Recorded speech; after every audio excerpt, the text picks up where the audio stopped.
ከ15 ወይም ከ20 ዓመት በኋላ የተማሩ ሰዎች የሚጠፉ አይነት እየተሰማኝ ነው። ምክንያቱም አሁን ላይ ያለን ወጣቶች በተለይ ደግሞ 16 15 እስከ 20 ባለው ያለው ወጣት ለትምህርት ያለው አመለካከት በጣም ወርዷል እና እንደ ሀገር ደግሞ ቀጣይ ተተኪ ትውልድ አስፈላጊ ነው። ያ ማለት ከየዘርፉ የተማረ ሰው ያስፈልጋል። ግብርናም እንኳን እንደ ግብርና የተማረ ገበሬ፣ ምክንያቱም ስለ ሰብሉ፣ ስለ ሁኔታው፣ ስለ መሬቱ በደንብ ጎበዝ ሆኖ ለሀገር ለስፖርት አድርጎ እንኳን ትርፋማ ውጤታማ የሚያደርግ ገበሬም ወሳኝ ነው። ፊደል መቁጠሩ ላይ ብቻ አይደለም። አዎ ፊደል መቁጠሩም ያስፈልገናል። ዶክተሮች፣ ኢንጂነሮች፣ ፓይለቶች፣ መምህሮች ያስፈልጉናል። እንደ ሀገር በጣም የተማረ ሰው ወሳኝ ነው። ፖለቲከኛም ይሁን የሀገር መሪ ከተማረ ሰው ነው አይደለም። ያለው ሁኔታ አስፈሪ አስደንጋጭ ነው። የአሁኑ ዘመን ወጣት ማንም ሰው ብር ይፈልጋል። ብር አስፈላጊ ነገር ነው። የምንጠቀምበት ስራ መስራት ብንፈልግ ያስፈልጋል ገንዘብ። ኦፍኮርስ ግን ትምህርት ወጣት መማር አለበት። የተማረ ኃይል ያስፈልገናል። ነርሶች፣ መምህሮች ያስፈልጉናል። ኢንጂነሮች፣ ከተማ፣ ሀገር፣ ህንፃ 1000 ፎሎወር ካላችሁ ላይቭ ገብታችሁ እንደፈለጋችሁ መሆን ትችላላችሁ እና ያ በጣም የሰነፎች ብዬ ነው እኔ የምጠራው።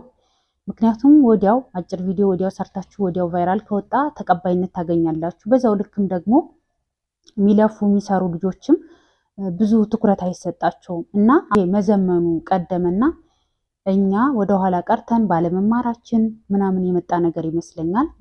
ሶሻል ሚዲያውን ማኔጅ ማድረግ አቅቶናል። ምክንያቱም ሌላ ሀገራት በብዙ አድገዋል። በትምህርት በሙያ በብቃት ትምህርት ከሆነ ትምህርት ነው፣ አንድ ስራ ካለ አንድ ስራ ነው ምናምን። ቢያንስ አሁን ይሻላል። ሰው እንዳማራጭ ከኑሮ ሁኔታም አንዱን እየሰራ ሌላውን ይሰራል። ግን አሁን ደግሞ ማየው ሶሻል ሚዲያው በተለይ ጊፍት የሚሰጣጡበት ፕላትፎርም ብዙ ሴት ልጆችን ህይወታቸውን እየቀጸፈ ይመስለኛል። አንዳንዶቹ በጭንቀት ይሞታሉ። አንዳንዶቹ አጓጉል ነገር ውስጥ ገብተው ሳያውቁ በመጠጥ በምግብ እየተሰጣቸው የእርቃን ቪዲዮ ምናምን እየተገኘባቸው ራሳቸውን ያጠፋሉ።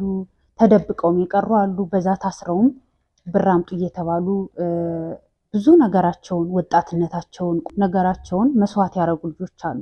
አንዳንዶቹ ደግሞ 3-4 ልጆች፣ አንዷ ውጭ ሀገር ነው የምትኖረው፣ እናቷ ያሳደገቻት ልጅ ናት። 16 ዓመቷ ነው መሰል ያሉት። እሷ አይታችኋል የምታደርገው ነገር። ከዛ ብዙ ትልልቅ ሰዎች እድሜያቸው ትልቅ የሆኑ ልጆችም ያሏቸው እንደው ባይወልዱም እድሜያቸው ግን ምክር የሚሰጥ ነው። እሷን ሲያበረታቱ ከታች ያሉ ሰዎችም ጊፍት ሲሰጧት በጨፍሪ ላይቭ ላይ ሆነው ማለት ከኢትዮጵያዊነት ውጭ የሆነ ነገር ስታረግ ሲያበረታቷት ጊፍት ሲሰጧት ነበር። እሷ ደግሞ የፈለገችው ይህንን ነው። ጥሩ ሰርተው ቫይራል እንደማይወጡ ያውቁታልና እንደዚህ በብልግናው መጠው ግን እውቅና እንዲያገኙ ጊፍት እንዲያገኙ ገንዘብ እንዲያገኙ ይደረጋል። ምክንያቱም ሰው እንደዛ ላይ ቢያስገቧትም ትልልቅ ሰዎች ናቸው። ጊፍት ሲሰጧት የነበሩ ሰዎችም ትልቅ ሊሆኑ ይችላሉ፣ ወጣት ሊሆኑ ይችላሉ፣ አላውቅም። ልጅቱ በዛ ሰዓት ግን ትኩረት የመሳብ እና ጊፍት የማግኘት ምናምን አይነት ነው እና አንዳንድ ሰዎችም ሲመክሯት ሌሎቹ መብቷ ነው፣ ለምን እንደዚህ ትሏታላችሁ? ውጭ ሀገር ያደገች ልጅ ናት። እናትየው እያለቀሰች ደግሞ ልጄን አጣኋት እያለች ነበር። ሌሎቹ ፊታቸውን ሸፍነው አይተሽ 911 ላይ ደውለሽ ማስያዝ ትችያለሽ፣ ውጭ ሀገር የምትኖሪ ልጅ ነሽ፣ ውጭ ነው ያደግሽው፣ ነፃነትሽ መጠቀም ትችያለሽ ምናምን እያሉ ሲሏትም የነበሩ ነበሩ። ግን አሁን ይሄ ነፃነት ወይም ደግሞ ውጭ ማደጓ ሳይሆን አንደኛ እናትየው ስትናገር እንደሰማዋት ከሆነ ብቻዋን ያሳደገቻት ብዙ መስዋዕትነት ከፍላ ስኳር በሽተኛ እስከመሆን ደረጃ እሷን ለማሳደግ ብዙ ነገር ውጣ ውረድ እንዳለፈች ያለአባት እንዳሳደገቻት ምናምን ስትናገር ነበረ። እንደው በእናት አባትም ትደግ፣ ተመቻችቶላት ተደላድሎም ትደግ። ግን እቺ ልጅ 16 ዓመቷ ከሆነ ገና ትንሽ ልጅ ናት እና ነገሮችን የማገናዘብ ነገር ላይኖር ይችላል። ውጭ ደግሞ ስላደገች እንግዲህ ምናልባት ወጦ ከጓደኛ ጋር መጫወት ዘመድ ጋር መገናኘት ምናምን ላይኖር ይችላል። ከትምህርት ቤት እንደዚህ ተዘግተው ብዙ ጊዜ ተቀላቅሎ ከሰው ጋር አለመገናኘትም የሆነ ጭንቀት ሊኖረው ይችላል። እንደተባለውም ደግሞ ነፃነትሽን ብለዋትም ገፋፍተዋትም ሊሆን ይችላል። ግን ያ ሁሉ እንዳለ ነገች ልጅ ሪከርድ ተደርጎ ይቆይና ነገ ብታገባ ብትወልድ ለልጆቿ ለባሏ ለራሷም ራሱ የምትሸማቀቅበት ሊሆን ስለሚችል ትልልቅ ሰዎች እዛ ጋር ተቀምጠን ተይ ይሄን አታድርጊ በቃ ቁጭ በይ ወይም ደግሞ መዝናናት ካለብሽ በአግባቡ አለባበስሽ ጥሩ ይሁን የምታደርጊው ነገር የተስተካከለ ይሁን ብሎ እንኳን አንድም ሰው አይናገርም። መብቷ ነው ይላሉ። ማለት መብት ሌላ ነው፣ ጋጦጥነት ሌላ ነው። አሁን መብቷ ነው ሲባል ከባህል ከካልቸር አንጻር ነገ ደግሞ ልጅቱ ይሄ ወጣትነት ይሄ ልጅነት ያልፍና ነገ የምትቆጭበት እንዳይሆን ያን በማድረግ ይሄ በመሳደብ በመደብደብ ምናምን ብቻ ሳይሆን ተግሳጽ ሲባል እኮ እሷ ያላየችውን እኛ ያየነውን እንድናሳያት ጥፋቷን አስተካክላ ነገ የተሻለ አለባበስ የተሻለ ነገር አድርጋ መጣ ደግሞ በሌላ መልኩ እንድትሰራ ማድረግ ይቻላል እንጂ ልጅ ናት መብቷ ነው ውጭ ነው ያደገችው ምን ታመጣለች እናቷ የምትቆጣ ከሆነ ለፖሊስ ደዊ ምናምን እያሉ እንትን ይላሉና ትልልቅ ሰዎች ናቸው። በዛ ላይ ደግሞ ጊፍት የሚሰጧት ሰዎች አሉ አላቅም እና ልጅቱ ጭራሽ አሁን ብሶባት ከሆነ ፈረንጅ ጋርም እየተሳሳመች ምናምን ሁላ ላይቭ ላይ ብዙ ነገር እያደረገች ነው። አሁን ይሄ ምን መሰላችሁ ከዚህ በፊት ብዙ ቲክታከሮች እንደዚህ ሲያደርጉ እንደዚህ ታልፎ ነው ተግሳጽ ሳይሰጣቸው ሰውም አንዳንድ ደግሞ ምክር ብሎ ሲናገር ምን አገባችሁ እንደፈለጋት ትሁን ሴት ልጅ መብቷ ነው ለምን እንደዚህ ትላላችሁ እያሉ ግን የነዛን ልጆች ህይወት እያሳጡ ነው። ምክንያቱም ነገ ያገባሉ ይወልዳሉ በራሳቸውም ያፍራሉ። የሆነ ሰዓት ላይ ወደኋላ ዞር ብሎ ሲያዩ እድሜያቸው ይሄድና 20-25 ያልፉ ያኔ ለምን እንዴት ይህን ባላረኩ ኑሮ ከጎኔ ሰው ቢኖር ሊሉ ይችላሉ። እና አሁን ላይ የሚያደርጉት ነገር ለነሱ ገና ወጣትነት ነው አፍላ እድሜ ነው ምንም አይመስላቸው ምናምን ግን በኋላ ማግባት መውለዱ ሲኖር የራስን ቆም ብሎ ሲታሰብ ያ ፋይል ይወጣና ለነሱ ለህይወታቸው አደጋ ነው የሚሸማቀቁበት ነው የሚሆነው። እና እንደው ይሄን ነገር